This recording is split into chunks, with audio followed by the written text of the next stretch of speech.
directeur de premiers soins en région isolée. Aujourd'hui, on va voir le caisson hyperbare pour la haute altitude. En fait, c'est un caisson portatif. C'est le caisson Certec, plus précisément. C'est un caisson français. Avec ce caisson-là, il va falloir utiliser aussi un matelas de sol, un sac de couchage, différents outils qu'on va voir durant la vidéo pour rendre la personne plus confortable et puis pour que le traitement soit efficace. On recommande que les gens qui utilisent le caisson hyperbare aient une formation spécifique sur le caisson. C'est pas besoin d'être un médecin, mais n'importe quelle personne qui était bien formée au caisson peut utiliser ce genre de matériel. En fait, aujourd'hui, on va voir comment, premièrement, les différentes parties du caisson, ça comporte quoi un caisson hyperbare. On va voir également l'approche victime, c'est-à-dire qu'est-ce qu'on va faire avec notre victime pour entrer la victime dans le caisson de façon sécuritaire, puis faire son traitement de façon optimale durant 1 heure, 1 heure et demie. Les traitements dans un caisson hyperbare, c'est entre 1 heure et 1 heure et demie. Le caisson hyperbare en haute altitude va être utilisé principalement dans le cas de maladaptation à la haute altitude, donc un mal aigu des montagnes sévère, l'œdème pulmonaire de haute altitude ou l'œdème cérébral de haute altitude seraient tous des cas potentiels à faire un traitement dans un caisson hyperbare.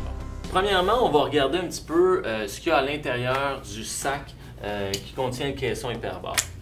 Quand on ouvre ce sac-là, on va retrouver premièrement une pompe.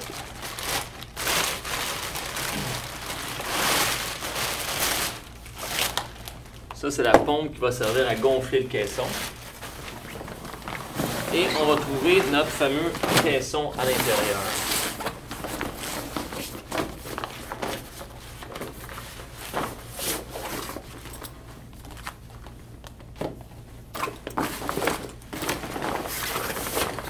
Et voilà le caisson. Dans le sac qui contient le caisson, on devrait retrouver une trousse comme celle-là pour entretenir le caisson. En fait, c'est de l'huile qu'on va utiliser sur la fermeture éclair à chaque fois qu'on va l'utiliser ou disons une fois à toutes les deux utilisations pour s'assurer que la fermeture éclair fonctionne toujours bien. Une autre chose qui est importante à avoir, c'est un sac pour si la victime se met à vomir. Donc, c'est toujours une bonne idée d'avoir quelque chose pour le vomi dans le caisson hyperbare si la victime vomissait, en fait. Il y a d'autres équipements auxquels il faut penser avant d'introduire une victime à l'intérieur d'un caisson hyperbare, qui est le matelas de sol, très important pour isoler la personne du sol. Il va y avoir un sac de couchage aussi, pour être sûr que la victime reste bien au chaud. Une bonne idée, ça serait de mettre une gourde vide à l'intérieur. Si la victime a une envie d'uriner urgente, ça pourrait être très utile d'avoir une gourde vide. Et si vous avez un oxymètre de pouls comme celui-ci, portatif, ça serait une bonne idée de le mettre avec la victime à l'intérieur du caisson pour avoir sa saturation et sa pulsation en temps réel. Également, si vous avez accès à de l'oxygène, il n'y a aucune contre-indication à entrer une bonbonne d'oxygène à l'intérieur du caisson hyperbare. Par contre, si ce n'est pas nécessaire, ne le faites pas. Il y a certaines particularités du caisson Certec qui sont très intéressantes, comme le manomètre qui est ici, qui est intégré à même le caisson. La grandeur du hublot qui est très rassurante pour la victime à l'intérieur. Ici, vous avez les deux entrées pour mettre l'air, en fait, et sortir l'air. Il y a des petits détails intéressants comme la charte ici qui indique l'altitude à laquelle vous vous situez et l'altitude simulée une fois dans le caisson et une fois que la compression est faite au maximum. Il y a également les valves de sortie d'air qui sont ici, qui sont très importantes sur le caisson hyperbare. D'autres caractéristiques du caisson Certec, c'est, vous voyez la grosse fermeture éclair ici.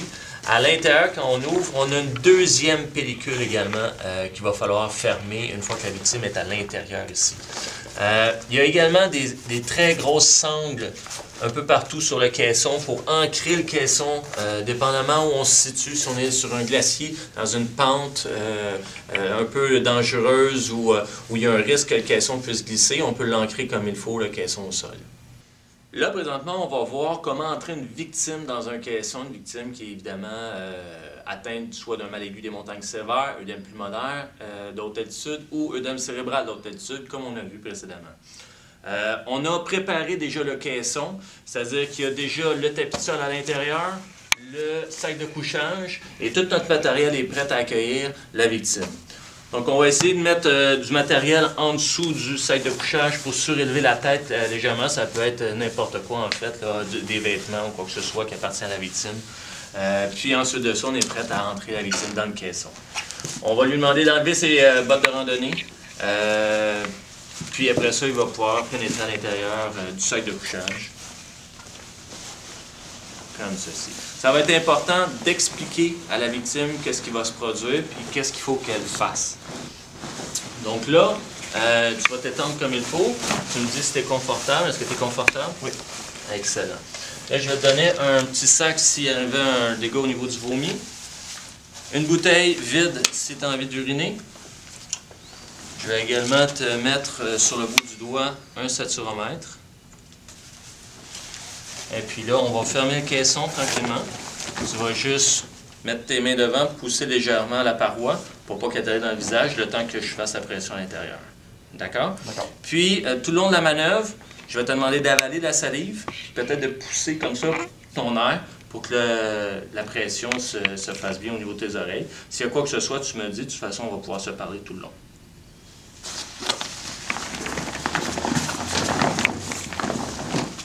Donc là, on va fermer la première paroi, munie d'une grosse fermeture éclair, jusqu'au bout doucement. Une fois que c'est bien fait, on ferme la deuxième paroi, qui est la paroi protectrice en fait. Complètement. Et on y va doucement pour être sûr que c'est bien fait. Ensuite de ça, on va brancher la pompe. Tout simplement ici. Et on va pomper. C'est toujours confortable? Oui. Excellent. Donc, on va se mettre à pomper. On va créer une pression à l'intérieur du caisson. La pompe Certec, c'est une pompe à double action. Donc, c'est très efficace et à la poussée et à la montée, en fait.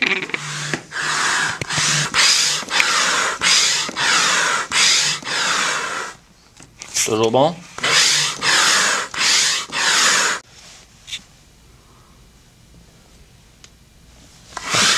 Bon, super.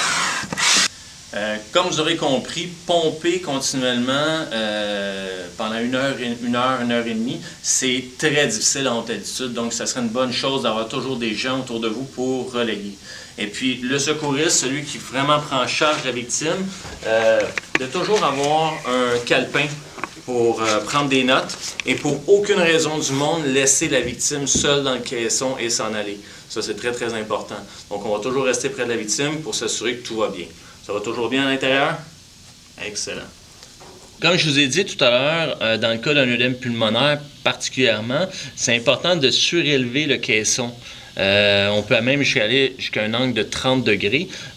Une des façons très simples en trek ou en expédition, c'est de mettre les bottes comme ça et puis de déposer le caisson dessus, ce qui fait qu'on surélève ici cette partie-là qui donne un bon angle et puis la victime à l'intérieur s'en rend même pas compte en fait.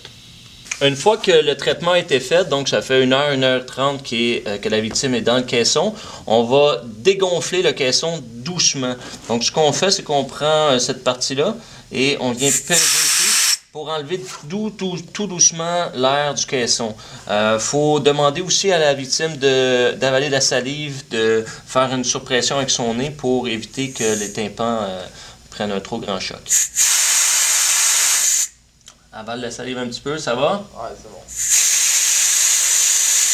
Donc, on y va doucement avec cette étape-là.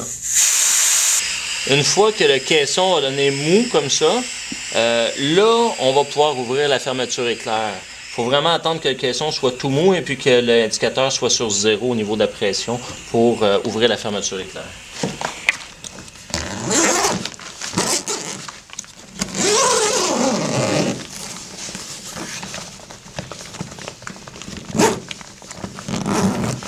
Donc, on est toujours délicat quand on ouvre la fermeture éclair pour ne pas pincer le matériel.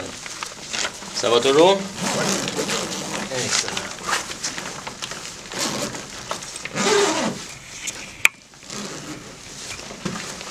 Et voilà. Une fois que le traitement est terminé et que vous êtes prêt à ranger le caisson hyperbare, c'est important de s'assurer que tout est sec à l'intérieur. que le protecteur pour le manomètre est bien mis ici. Et puis après ça, on va plier la toile sans plier le hublot. C'est très important de ne jamais plier le hublot.